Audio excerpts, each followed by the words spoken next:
بسم الله الرحمن الرحيم الحمد لله رب العالمين والصلاة والسلام على سيد المرسلين وعلى آله وصحبه أجمعين أما بعد فقد قال الله تعالى في القرآن المجيد رضي الله عنهم ورضوا عنه صدق الله العظيم رب اشرح لي صدري ويسر لي أمري واحلل عقدة من لساني يفقهوا قولي سبحانك لا علم لنا إلا ما علمتنا إنك أنت العليم الحكيم الحمد لله الذي تواضع كل شيء عظمتي والحمد لله الذي ذل كل شيء عزتي والحمد لله الذي خضع كل شيء لملكي والحمد لله الذي استسلم كل شيء لقدرته يا رب لك الحمد كما ينبغي لجلال وجهك ولعظيم سلطانك جزا الله عنا محمدا صلى الله عليه وسلم وآله اللهم صل على محمد أفضل صلواتك رب ارحمهما كما ربياني صغيرا اللهم اغفر لهما وادخلهما الجنة الفردوس بغير حساب ولا سابق عذاب.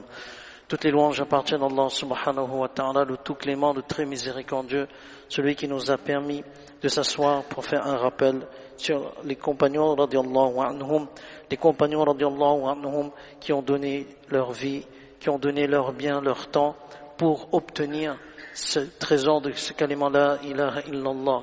La guidée qu'Allah subhanahu wa ta'ala leur a accordée a été une guidée après maintes efforts et après beaucoup de sacrifices, même parfois 20 ans après, ce qui veut dire qu'un ennemi de l'islam, lorsqu'une personne fait dua ou lorsque cette personne recherche la vérité et Allah subhanahu wa ta'ala lui ouvre les portes de la hidayah.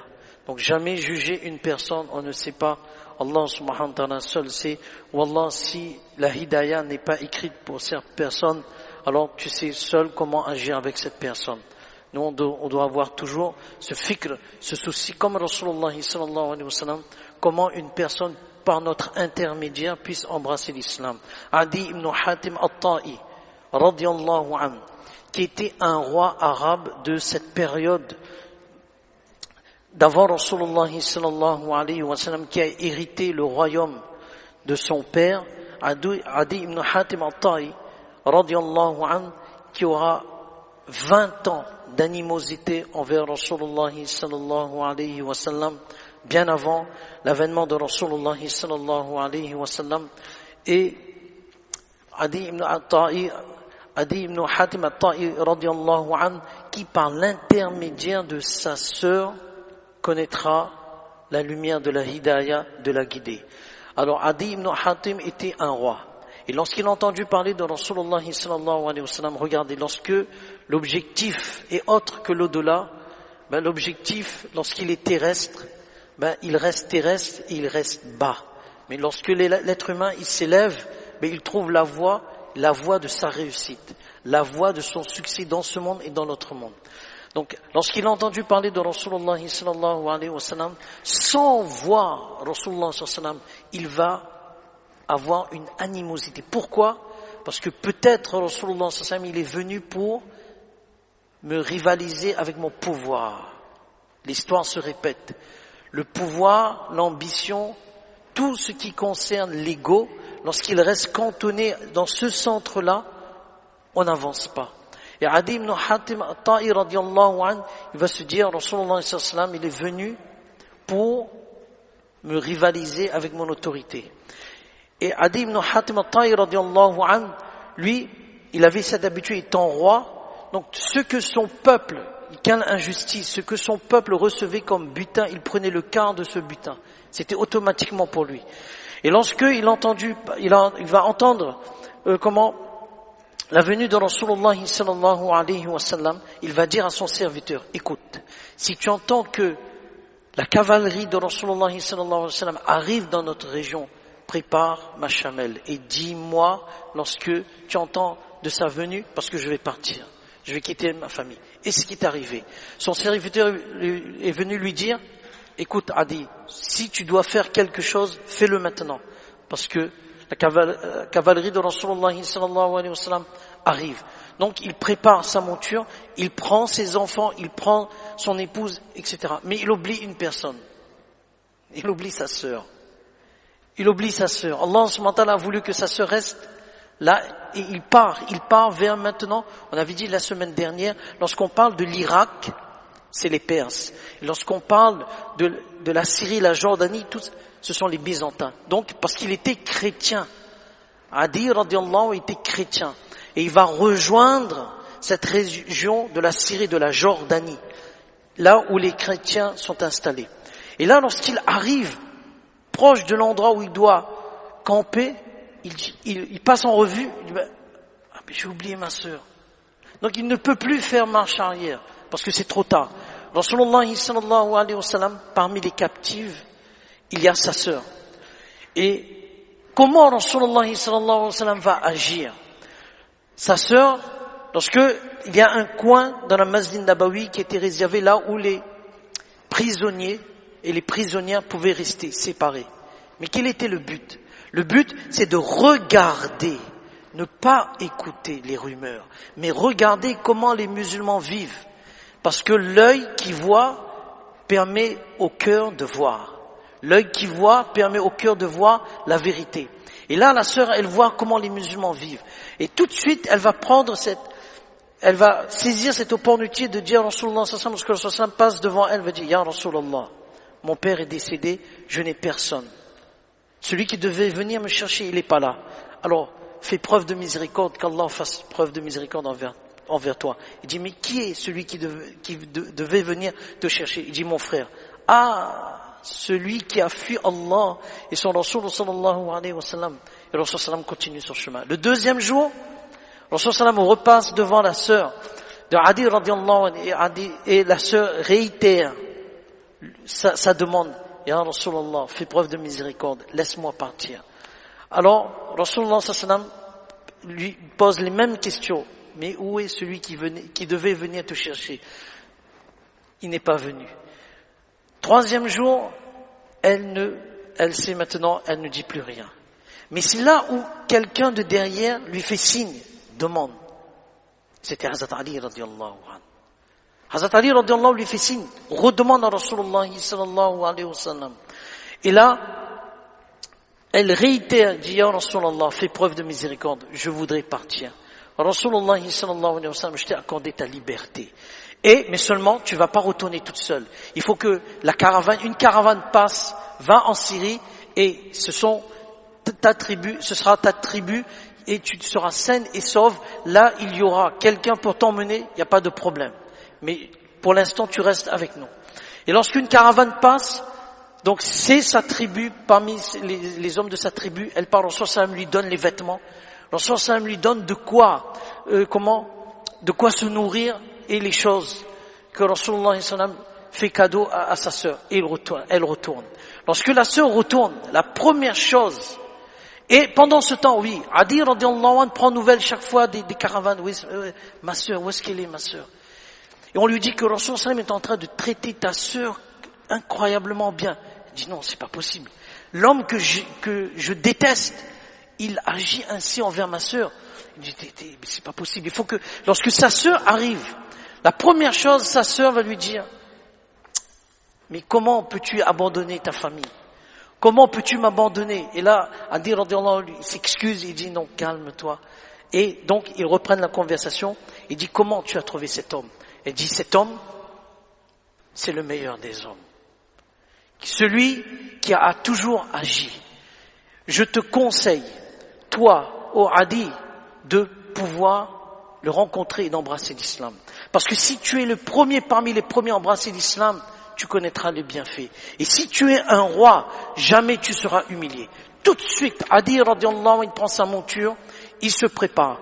Sans un pacte de sécurité ou sans une lettre officielle, il va à la rencontre de Rasulullah sallallahu alayhi wa sallam. Lorsqu'il arrive près de Rasulullah sallallahu alayhi wa sallam, près de la maison de Rasulullah sallallahu alayhi wa sallam, il frappe. C'est-à-dire Rasulullah sallallahu alayhi wa sallam était dans la masjid, donc il vient, il fait salam, il dit Manir Rajul. Qui a fait salam? Il dit Adi ibn Hatim. Donc il s'est mis debout, Rasulullah sallallahu alayhi wa sallam s'est mis debout, il a pris ma main, regardez, il a pris ma main, sans dire un mot, il a répondu à sallam, il a pris ma main et il m'a emmené chez lui. En route, une vieille femme avec un enfant, arrête Rasulullah sallallahu alayhi wa sallam et fait part de ses soucis, fait part de ses besoins, etc. Et Rasulullah sallallahu alayhi wa sallam écoute attentivement. Adi observe, il dit jamais un roi n'aurait fait ça. Jamais un roi n'aurait fait ça. C'est-à-dire que Rasulullah sallallahu alayhi wa sallam, il est plus qu'un roi. C'est quelqu'un d'exceptionnel. Il écoute attentivement. Et ensuite, lorsque la femme a terminé, c'est là où Rasulullah sallallahu alayhi wa sallam reprend ma main et on continue jusqu'à chez lui. Arrivé chez lui, Rasulullah sallallahu alayhi wa sallam avec un seul coussin. Un seul coussin. Rasulullah sallallahu alayhi wa sallam lui donne ce coussin. Il lui dit, assis-toi dessus. Elle dit, non, je peux pas. Elle dit, non, assis. Et Rasulullah sallallahu alayhi wa sallam s'assoit par terre. Lorsque Adi radiallahu il observe, je suis en haut, Rasulullah sallallahu alayhi wa sallam est par terre. Mais quelle humilité, mais ce n'est pas, un roi n'aurait pas agi de cette façon. Un roi n'aurait pas, Rasulullah sallallahu alayhi wa sallam est plus qu'un roi. Rasulullah sallallahu alayhi wa sallam, c'est celui qui est un homme choisi par Allah. Maintenant, la discussion s'engage. Rasulullah sallallahu alayhi wa sallam reçoit par révélation ce que Adi avait l'habitude de faire. C'est-à-dire, il va lui dire, c'est toi, le roi, qui prend un quart du butin de sa tribu, alors que c'est interdit chez vous. Il dit, c'est vrai. Mais comment le sais-tu? Comment le sais-tu? Allah subhanahu wa ta'ala a révélé à Rasulullah sallallahu alayhi wa sallam. Et Adi va dire, là j'ai su que c'était un envoyé d'Allah subhanahu wa ta'ala. Il dit, peut-être, maintenant Rasulullah sallam va lui dire 3 phrases. Il dit, peut-être la raison pour laquelle tu ne veux pas embrasser l'islam, c'est parce que tu vois les musulmans qui sont pauvres, qui sont dans le besoin. Bientôt Allah subhanahu wa ta'ala va faire en sorte qu'il y aura tellement de bien que personne ne voudra prendre ce bien. Première chose. Deuxième chose, peut-être ce qui t'empêche d'embrasser l'islam, c'est nous sommes une minorité et que les ennemis sont en grand nombre. Mais sache qu'arrivera une époque où une femme de Qadisiyya se trouve en Irak, près de Koufa, elle va partir sur sa monture pour accomplir le Hajj, donc bien sûr avec les autres, mais il n'y aura personne pour les causer du tort. Troisième chose, Rasulullah sallallahu alayhi wa sallam lui dit, peut-être que nous, les musulmans, nous n'avons aucune autorité et que l'autorité et le pouvoir appartient aux autres. Mais tu verras un jour qu'Allah subhanahu wa ta'ala va faire en sorte que les palais de Babel en Irak seront dans notre main et que les trésors du roi perse Khosrow ibn Hormuz seront avec nous. Il dit quoi? Les trésors du roi perse? Il dit oui. Les trésors du roi perse seront avec les musulmans. Adi radiallahu anhu dit ashhadu an la ilaha illallah wa ashhadu anna Muhammadan abduhu wa rasuluh. Adi radiallahu anhu, Allah subhanahu wa ta'ala va lui accorder une longue vie pour voir les 3 prophéties de Rasulullah sallallahu alayhi wa sallam. Il dit la première prophétie, j'ai vu une femme sortir de Qadisiyya, sortir de l'Irak, partir vers le pèlerinage, vers Baytul Haram, en toute sécurité. Deuxième prophétie de Rasulullah sallallahu alayhi wa sallam, j'étais moi-même, Adi radiallahu anhu dit, j'étais moi-même dans cette expédition où on a pu obtenir les trésors du roi de Perse. Il dit, troisième prophétie, je ne l'ai toujours pas vue. Mais, il dit, Inch'Allah, Allah me montrera cette troisième prophétie. Et cette troisième prophétie, c'était Omar ibn Abdul Aziz, c'est-à-dire celui qui viendra après les autres califes. Après Othman radiallahu anhu, Omar ibn Abdul Aziz, qui était un calife juste, il est dit qu'à son époque, il y avait tellement de richesses qu'il n'y avait personne pour prendre la zakat. Personne pour prendre la zakat. Les 3 prophéties de Rasulullah sallallahu alayhi wa sallam se sont réalisées et Adi ibn Hatim radiallahu anhu, il dit, il a vu comment Rasulullah sallallahu alayhi wa sallam était véridique. Et tout cela pour nous dire que quelle que soit l'animosité qu'une personne peut avoir envers l'islam, on ne peut pas juger. Allah subhanahu wa ta'ala, c'est lui seul qui a la hidayat. Un homme, une femme peut changer. Regardez l'exemple de beaucoup de stars qui ont embrassé l'islam. Là, il y a un journaliste qui vient d'embrasser l'islam en Australie, si je ne me trompe pas. Subhanallah, après combien d'années ils ont embrassé l'islam. Donc ce qui nous montre que nous on doit faire notre travail. Notre tâche, c'est de montrer le message de l'islam, le message de Rasulullah sallallahu alayhi wa sallam. On ne sait jamais par une phrase, par un regard, par un sourire envers les personnes appropriées bien sûr, et tout rentre dans l'ordre, incha'Allah ta'ala. Et arrivera une autre époque où la zakat ne sera pas donnée, c'est-à-dire il n'y aura personne pour prendre la zakat. Cette époque-là arrivera, c'est le retour de Isa alayhi salatu wassalam. Il y aura tellement de bien. Donc ça veut dire que l'histoire se répète aussi en bien, c'est-à-dire qu'il y aura tellement de bien, et cette époque-là, c'est qu'une personne va prendre une graine, va poser sur la pierre, et ça va pousser, automatiquement. Le serpent, il cohabitera avec le lion, avec les autres animaux faibles. Quelqu'un marchera sur le serpent ne lui fera aucun mal. Ça sera à l'époque de Isa alayhi salatu wassalam. Donc ce qui veut dire que lorsque le bien se répète, toute la barakat revient. Donc Allah subhanahu wa ta'ala nous donne tous la compréhension. Adi ibn Hatim At-Ta'i. Et je ne sais pas si vous vous rappelez, At-Ta'i, ça vous fait rappeler à qui? Le premier sahabi qu'on a vu, Rafi' ibn Umair At-Ta'i. Inch'Allah ta'ala, lorsqu'il y aura le dernier sahabi qu'on va traiter, Inch'Allah ta'ala, donc il reste 2 sahabis radiallahu anhu. On va faire un récapitulatif de tous les sahaba, c'est-à-dire les noms qu'on a déjà vus jusqu'à maintenant, Inch'Allah ta'ala. Le sahabi qu'on va voir la semaine prochaine, c'est un sahabi qui, avant d'embrasser l'islam, il fait partie des sahabis qui n'a jamais, alors que chez les Arabes, c'était une coutume, une habitude de boire du vin. L'alcool, c'était à flot. C'est un des compagnons, radiallahu anhu, qui n'a jamais touché une goutte d'alcool. Et c'est un des compagnons, radiallahu anhu, qui aura eu l'honneur, lorsqu'il sera décédé, Rasulullah sallallahu alayhi wa sallam va l'embrasser 3 fois sur son front. Parce que c'est un compagnon assez spécial et qui a vraiment eu une force de conviction auprès d'Allah subhanahu wa ta'ala d'une façon exceptionnelle. Ça, ce sera l'avant-dernier compagnon radiallahu anhu. Et le dernier compagnon radiallahu anhu qu'on va voir, c'est ce compagnon. Donc je vous dis toujours, il reste 2 compagnons. Le dernier compagnon radiallahu anhu qu'on va voir, c'est ce compagnon qui, une fois il y avait majlis de Rasulullah sallallahu alayhi wa sallam, et Rasulullah sallallahu alayhi wa sallam, il voit le compagnon traverser.